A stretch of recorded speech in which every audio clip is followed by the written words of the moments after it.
Hey, good Tuesday morning, and thanks for checking out your latest long-range forecast update. Michael Clark here with BAM Weather. We're going to talk about the continuation of some stronger to severe storms today, maybe some significant severe weather and tornadoes down across the Tennessee Valley to the south here, and heavy rain continuing across Minnesota, Iowa, Illinois, Indiana, Kentucky, Tennessee.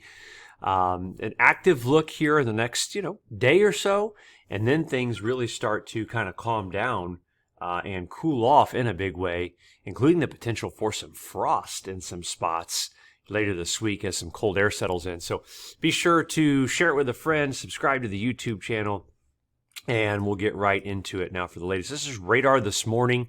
As of 8:46 a.m. Eastern time, you can see the heavy rain ongoing across eastern Iowa, all of Minnesota, southern Wisconsin, Indiana.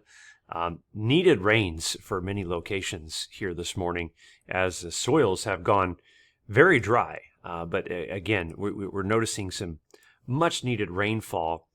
Now, with that said, this is the observed rain. Let's go to 24-hour rainfall here just over the last day. And remember in yesterday's video, I did talk about the concerns I had for the how much widespread rain could be possible, especially across northern Illinois. It's just been oddly dry. And, looking at the observed rain and looking at the current radar, there are still some gaps. Now, it needs to update here with the latest totals.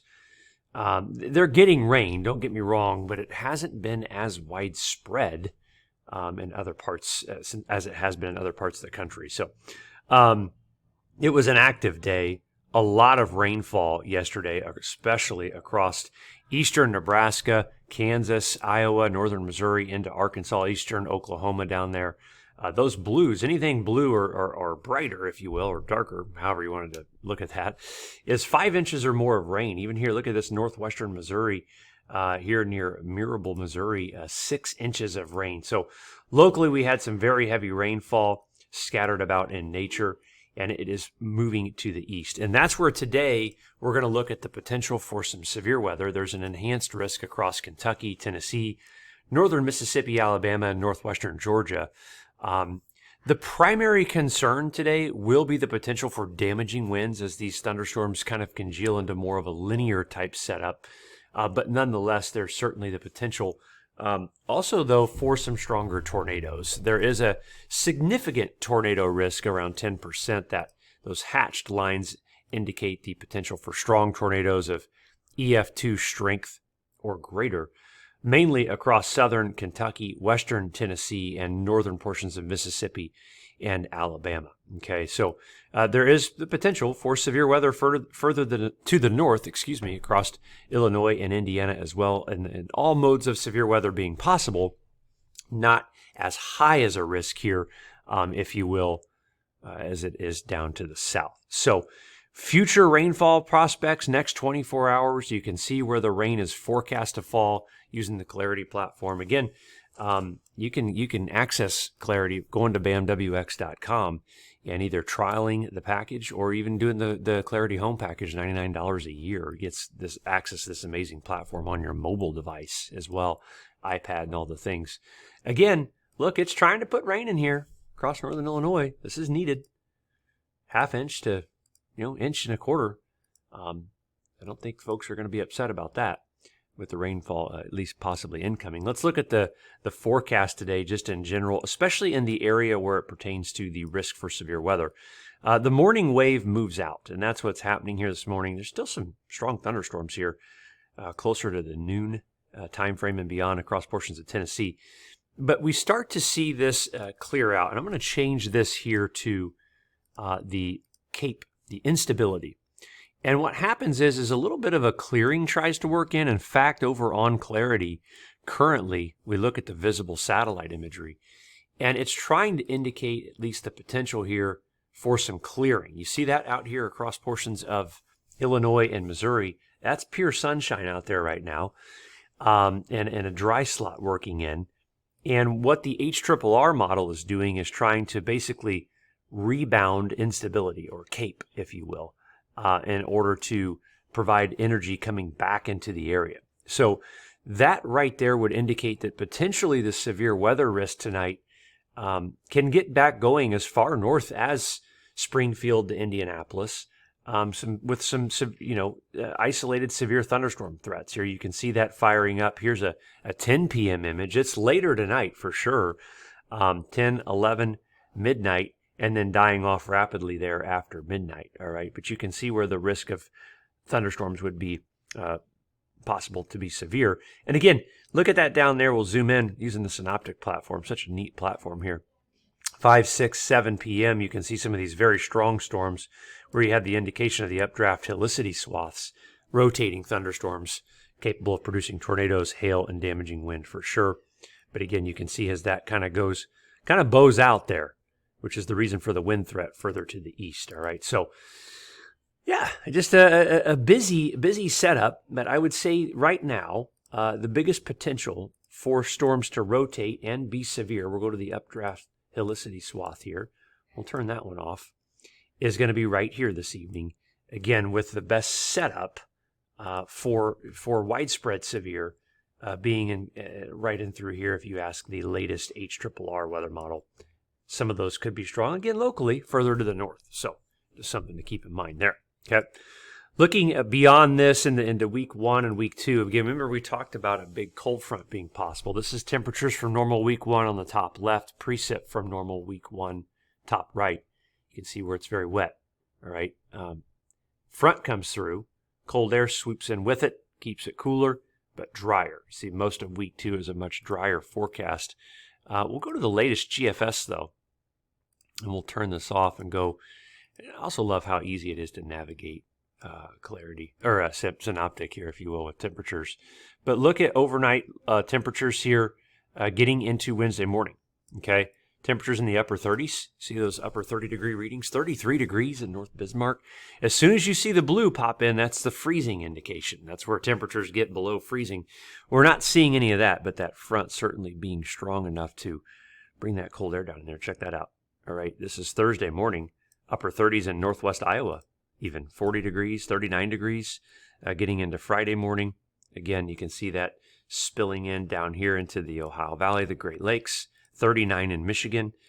Wouldn't be too tough, again, to see some frost prospects. Outlying areas, look at Saturday morning, 38 Fort Wayne, 37 Central Ohio. So certainly not out of the question that to be possible. Okay. Like we said, drier next week. And then what we want to look at now is what's coming beyond that. Well, this is a look at our analog package for basically the first half of June. Current indications are that things could get really warm, especially the further west you go. Some central U.S. ridging trying to surface there, and a drier look overall. The one part I'm somewhat at odds with, may disagree with a little bit in terms of precipitation in this period, would be in through here. It's again, I think it's good here. I think it's drier back in here. I question, can it be this dry east? Because the data is not that dry, and it hasn't really been that dry here recently. Now, with the exception of northern Illinois. Now, if the analogs are right, well, then it's a drier, warmer look to start June. But in the east, eastern grain belt, I have questions. European weekly can it obviously kind of hints at why I would have questions. It's wetter and it's cooler. Warmer here and drier here, similar to the analog package for the European weekly in the 16 to 30-day period. CFS weekly is similar. It's wetter east still, a little bit drier signal west. Week 4, bottom left, warmer. All right, not as warm, but warmer. Okay. You look at the June forecast in general using the CFS monthly that runs every day, and again, more of the same. You can see the dryness in the central U.S., but wetter south and east. A lot of wetness there. Again, so questioning how dry it can get east and south, and how warm does it get. Again, the latest run here, indicative of above normal temperatures, but how warm is yet to be seen. Okay, real quick, I want to touch on our latest sea surface temperature analog outlook here for June 2. because it's more of the same. It's very similar in the look for June being very warm in the central and western U.S., cooler into the east. I agree with this. This gets the check mark from me. This is what's interesting here, okay, is it rains in here. When you're an inch below normal in June, your 4-inch normal goes to 3 inches. It's not that it doesn't rain. You gotta understand, just because it shows drier than normal doesn't mean no one's getting precipitation. The drier signals, all right, are just a little bit further west, where it could be more dry than normal. These are the years where we've had these neutral ENSO years after La Niñas.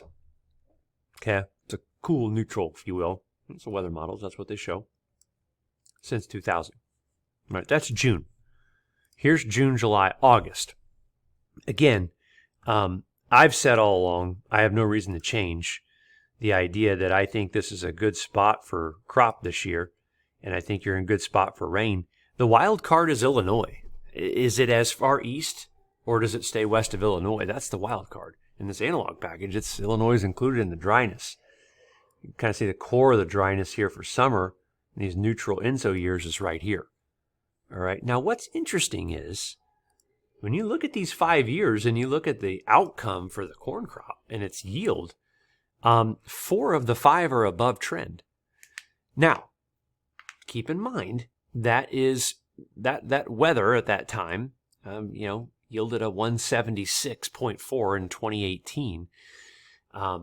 So that would not cut it for trend line. Trend line is in the 180s. So that would be a record crop. I still don't personally think that's going to be on the table this year, at least not yet. I just don't see a 180 plus. This map says 179.3 last year. I think it's at or below that. I think we're at a 178 is our forecast right now based on weather projections. So we don't have the final yet, but we will here soon on yields for the upcoming season. So be sure to share this video with a friend, subscribe to the YouTube channel for the latest, and don't forget, head over to bamwx.com. You can sign up for the Ag Package, Clarity Home, $99 a year, or if you're a business, be sure to inquire and check us out. Thanks for watching. Have a great day.